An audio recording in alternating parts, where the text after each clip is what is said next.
Assalamualaikum warahmatullahi wabarakatuh. Jumpa kembali dengan saya Rudi di channel baru saya ini. Oh iya, sebelumnya tolong bantu subscribe dan share video saya ya. Dan pada kesempatan kali ini saya akan membawakan sebuah kisah misteri tentang seorang istri yang rela disetubui atau digauli oleh siluman kera. Kira-kira seperti apakah kisah lengkapnya? Seperti biasa, yuk daripada kita lama-lama langsung saja kita masuk ke dalam ceritanya. Bismillahirrahmanirrahim. Sungguh pilu akhir kisah kehidupan si Sandi ini. Dia tidak menyangka akan mendapatkan ganjaran setelah nyawanya tercabut dari badannya. Apakah yang menyebabkan semua itu terjadi? Awal ceritanya pada tahun 2015, Sandi ini melepas masa lajangnya dan memilih seorang wanita dengan tubuh yang tinggi nan ayu rupawan, yang tak lain adalah teman sekolahnya dulu. Saat itu Sandi memang sudah dapat dibilang mapan, karena saat itu Sandi sudah menjadi karyawan tetap di salah satu pabrik industri yang ada di kotanya. Oleh karena itu dia berani menikahi wanita cantik pujaan hatinya yang bernama Arum. Nama samaran ya. Pernikahan Sandi dan Arum ini berlangsung meriah sekali, meski semuanya tak terlalu mewah. Setelah resmi menjadi suami istri, keduanya pun hidup bahagia. Hidup baru yang mereka jalani berjalan layaknya air yang mengalir. Hingga beberapa bulan kemudian, kebahagiaan mereka kian lengkap dengan hadirnya seorang bayi mungil yang amat lucu. Pepatah mengatakan, hidup tak selalu indah. Hidup pun selayaknya roda yang terus berputar. Tanpa disangka pabrik tempatnya bekerja turut menjadi korban badai krisis moneter. Sandi di PHK karena pabrik tempatnya bekerja terpaksa gulung tikar. Dia memang sempat mendapatkan pesangon yang cukup besar. Namun Sandi yang sama sekali tidak punya jiwa bisnis, Sandi tidak dapat mengelola uangnya tersebut. Akibatnya lambat laun persediaan uang kian menyusut sebab terpakai untuk menutupi kebutuhan sehari-harinya. Kehidupan Sandi pun mulai dibayangi oleh gelapnya mendung.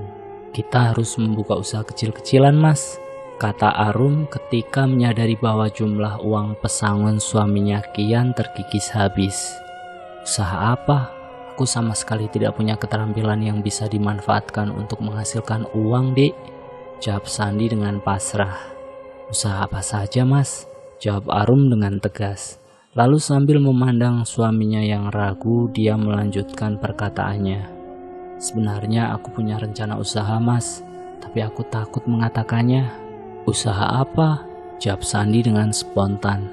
Dulu aku pernah belajar membuat bakso mas, tapi aku takut mengajukan usul ini karena aku pikir mas pasti tidak akan mau berjualan. Ucap Arum setengah pasrah.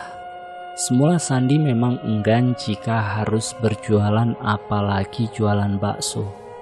Tetapi setelah dia berpikir cukup lama dan dia dihadapkan pada pilihan yang serba buntu, akhirnya mau tak mau dia juga menerima usulan istrinya tersebut. Beberapa hari kemudian Sandi mulai berjualan bakso keliling. Awalnya dia malu berjualan seperti itu. Tapi jika diingat anak dan istrinya yang memerlukan banyak sekali kebutuhan, maka rasa malu itu seketika sirna. Baginya, biarlah bekerja sebagai penjual bakso keliling, toh yang penting dapat menafkahi keluarga dengan jalan yang halal. Singkat cerita 3 bulan sudah Sandi berjualan bakso keliling. Meski jumlahnya tak seberapa, namun dia sudah mempunyai penghasilan tetap untuk sekedar membuat dapurnya tetap berasap. Denyut kehidupan memang selalu tak terduga. Hal ini juga yang lagi-lagi dialami oleh Sandi. Suatu ketika, dagangan baksonya berubah sangat sepi. Dalam sehari paling-paling hanya bisa menjual beberapa mangkuk bakso saja. Sedangkan sisanya terpaksa harus dia bawa pulang kembali. Kenyataan inilah yang akhirnya membuat dia merasa bosan dan putus asa. Sudah hidupnya pas-pasan, kadang-kadang dia pun harus menderita kerugian akibat baksonya yang sepi pembeli. Sampai suatu hari, Sandi bertemu dengan salah seorang sahabatnya semasa kecil yang bernama Didin. Sandi pun memanfaatkan pertemuan itu untuk menceritakan keluh kesahnya. Ya begitulah, aku terpaksa berjualan bakso keliling, Din, sebab aku tak ingin melihat anak dan istriku kelaparan, kata Sandi dengan setengah putus asa. Didin merasa kasihan melihat nasib sahabat kecilnya itu. Usai mendengar jalan kehidupan yang dituturkan oleh Sandi, dia pun memberitahukan tentang suatu cara bagaimana mendapatkan uang dengan sangat mudah. Ya, hanya satu cara itu yang bisa mengubah jalan hidup seseorang. Sayangnya, cara yang dimaksud memang hal yang tidak semestinya. Rupanya Didin memberitahukan tentang keberadaan sebuah pesugihan dengan memuja siluman kera yang ada di sebuah tempat yang dikenal dengan nama Pulau Majeti di Desa Rawaonom, Kabupaten Subang, Jawa Barat. Kalau kau tertarik, kau bisa coba membuktikannya. Ya, jangan kau pikirkan bagaimana akibatnya nanti. Yang penting kau bisa hidup kaya raya tanpa harus mengeluarkan keringat. Setelah kaya, kau kan bisa bertobat. Kau bisa menyumbang masjid, anak yatim, dan bersedekah sesuka hatimu, papar Didin dengan bersungguh-sungguh. Sandi cukup tertarik mendengar cerita sahabatnya itu. Tetapi dia terkejut ketika mendengar satu syarat yang rasanya tidak mungkin ia lakukan. Apakah itu? Menurut Didin, salah satu syarat pokok pesugihan kera itu adalah si pelaku harus merelakan istrinya digagai oleh siluman kera penghuni Pulau Majeti. Sungguh suatu syarat pesugihan yang tidak bisa Sandi lakukan. Bagaimana mungkin Sandi akan merelakan istrinya disentuh oleh orang lain ataupun oleh makhluk dari alam lain? Dia sangat mencintai Arum sehingga sulit baginya untuk melakukan hal tersebut. Kalau kau memang tak rela, ya sudahlah, tapi aku ingatkan, kau tidak akan mungkin bisa mendapatkan kekayaan semudah ini di tempat lain, kata Didin.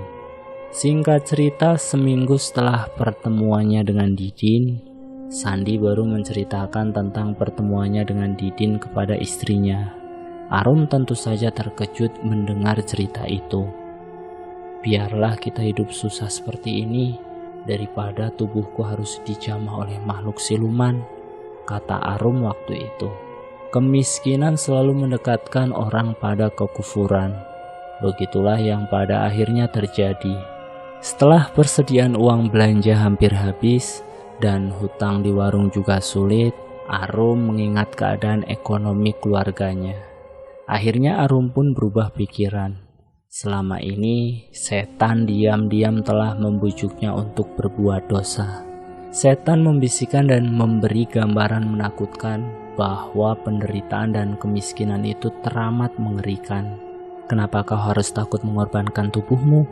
Bukankah hanya sesaat saja makhluk itu kau layani? Tapi, bayangkanlah harta yang akan kau miliki nanti. Kau akan kaya raya, hidup senang, dan dihormati orang. Demikianlah kira-kira bujukan sang iblis laknatullah.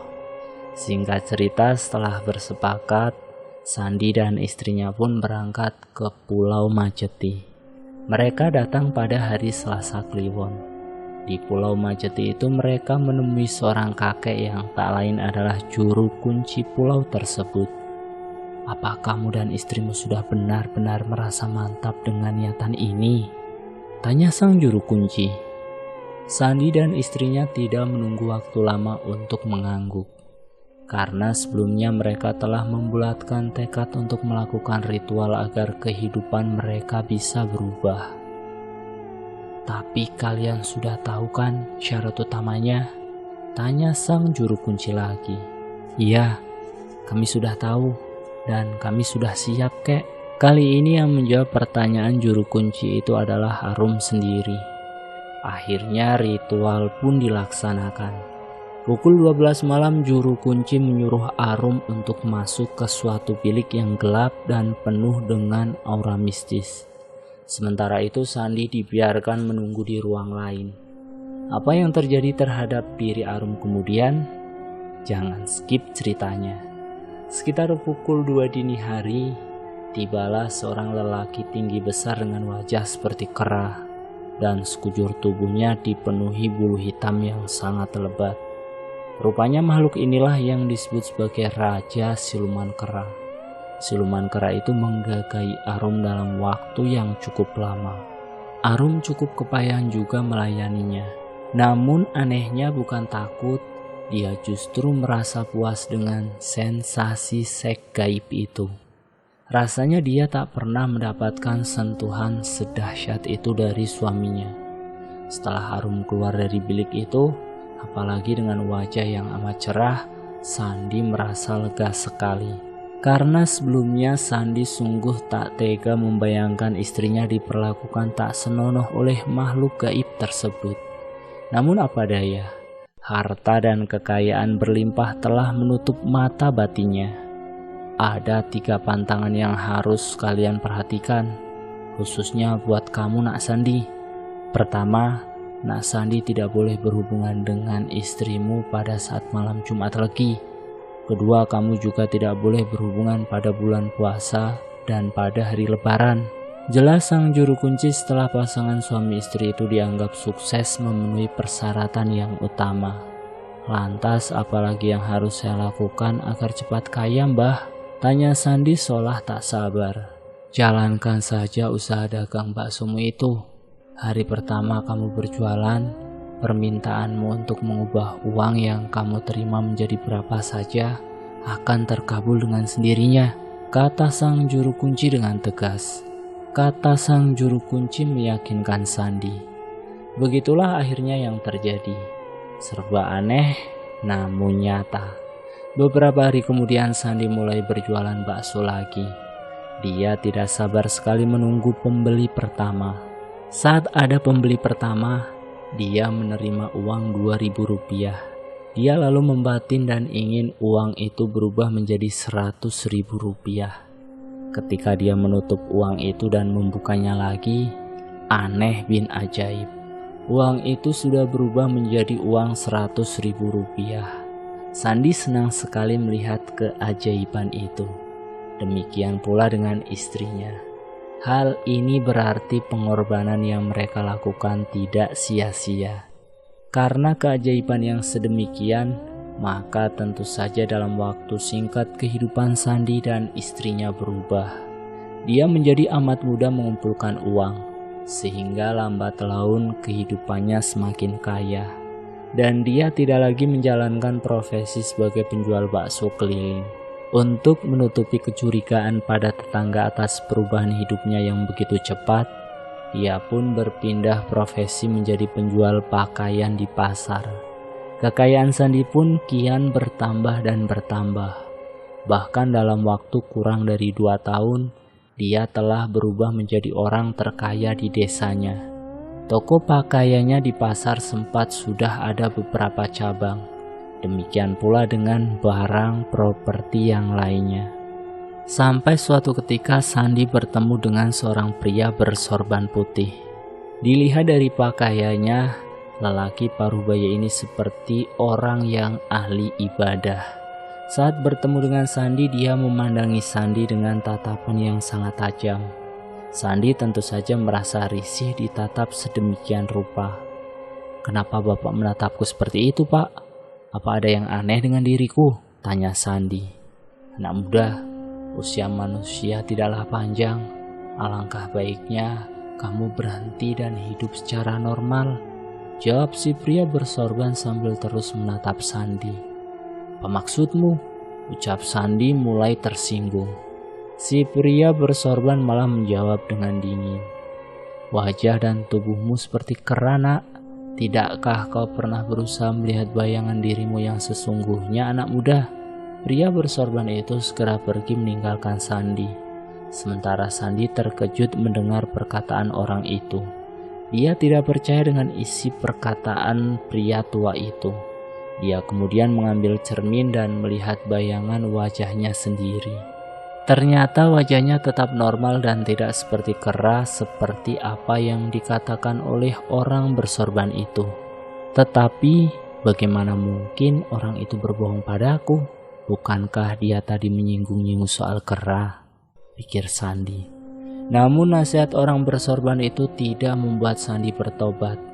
Dia tetap saja menikmati hidupnya yang kini dipenuhi harta yang bertumpuk-tumpuk. Kehilafan adalah sifat sejati manusia. Inilah yang kemudian terjadi. Tanpa disengaja, Sandi melanggar pantangan pertama. Entah bagaimana, dia berhubungan intim dengan istrinya pas malam Jumat Legi. Entah mengapa malam itu dia memang begitu berhasrat untuk merengkuh kenikmatan bersama Arum. Demikian pula Arum yang begitu bergairah menyambut kehadiran suaminya.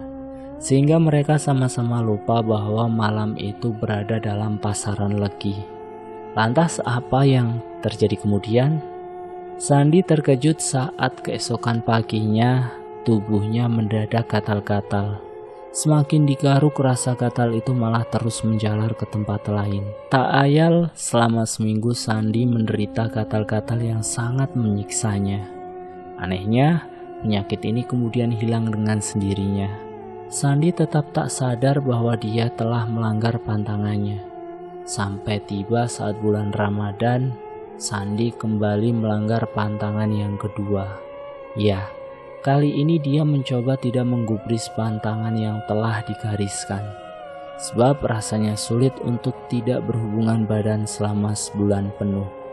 Malam itu tanpa rasa curiga, dengan penuh gairah Sandi mencumbu istrinya. Arum pun dengan gairah menggelora membiarkan dirinya dipacu menuju puncak asmara. Apa yang kembali terjadi? Esok paginya Sandi kembali menderita penyakit gatal.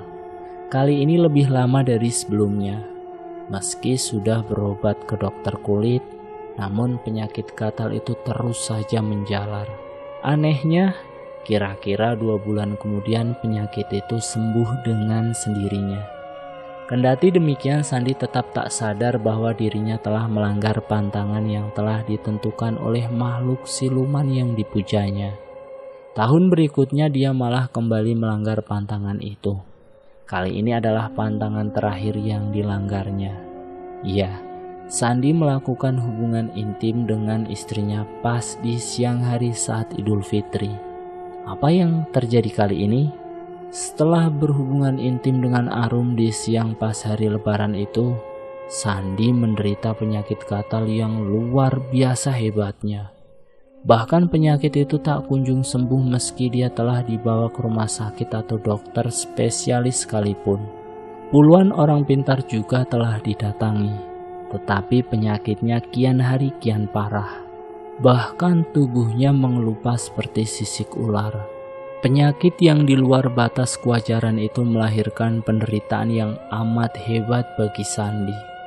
Perlahan namun pasti harta benda miliknya mulai menyusut sebab terkuras untuk mengobati penyakitnya itu. Setahun lebih Sandi disiksa oleh penyakit gatal yang luar biasa. Karena terus berobat dan membutuhkan biaya yang sangat besar, perlahan Sandi kembali hidup miskin. Di tengah kemiskinan dia mulai menyesal sebab telah bersekutu dengan siluman kera. Singkat cerita, setelah hampir 2 tahun Sandi hidup menderita, akhirnya Sandi meninggal dengan tubuh kurus kering seperti layaknya mayat hidup. Kabar aneh pun tersiar di saat hari kematian si Sandi ini. Saat dimandikan, beberapa orang melihat keanehan pada tubuh Sandi. Iya, ada sekitar 18 orang yang melihat tubuh dan wajah Sandi berubah seperti layaknya seekor kera. Kejadian ini sempat sangat mengejutkan dan bahkan sampai viral. Tapi untunglah karena tidak semua orang bisa melihatnya, akhirnya keanehan yang diceritakan itu dianggap orang hanya angin lalu semata. Keanehan lain juga terjadi. Pada acara selamatan 7 hari kematian Sandi, terdengar suara erangan mirip seekor kera yang berasal dari sudut-sudut rumah almarhum. Bahkan ada beberapa orang yang mengaku seperti mendengar suara-suara mirip kera itu tengah berbicara kepada Arum istri Sandi. Ada apa sebenarnya dengan almarhum Pak Sandi, Bu? Coba tolong ceritakan, Bu. Mungkin kita bisa membantu mencarikan jalan keluarnya, Bu. pinta Ustadz Nasrullah yang dulu mengenal Sandi sebagai orang yang sangat dermawan. Dengan berat hati istri Sandi pun menceritakan semuanya bahwa selama ini mereka telah memuja pesugihan siluman kera. Begitulah yang terjadi kepada kami, Pak Ustadz. Kami telah menjadi orang-orang yang sesat. Tutur Arum dengan wajah berlinang air mata seperti air mata penyesalan. Mendengar hal ini, Ustadz Nasrullah berjanji akan memanggil seorang kiai beserta 12 santrinya untuk membebaskan roh Sandi. Mereka akan berangkat menuju Pulau Majeti untuk melihat apa yang terjadi terhadap Sandi sebenarnya. Sesampainya di Pulau Majeti, kiai dan para santri itu mencoba menemui juru kunci yang dulu membantu Sandi dan istrinya dalam merengkuh pesugihan. Sayangnya, ternyata juru kunci itu telah meninggal. Melihat kenyataan ini, akhirnya mereka melakukan suatu ritual yang disertai dengan doa-doa. Kiai dan para santrinya kemudian melihat Sandi sedang berada di kerajaan siluman kera. Di sana Sandi disuruh bekerja keras dan disiksa dengan keji. Air mata Sandi sungguh membuat kiai dan 12 orang santrinya merasa iba. Sayangnya kiai dan para santri tidak dapat banyak membantu. Mereka hanya meminta supaya Arum mendoakan suaminya supaya diampuni dosa dan kesalahannya oleh Tuhan Yang Maha Esa. Dengan doa tulus semoga kiranya arwah Sandi dapat diterima di sisinya.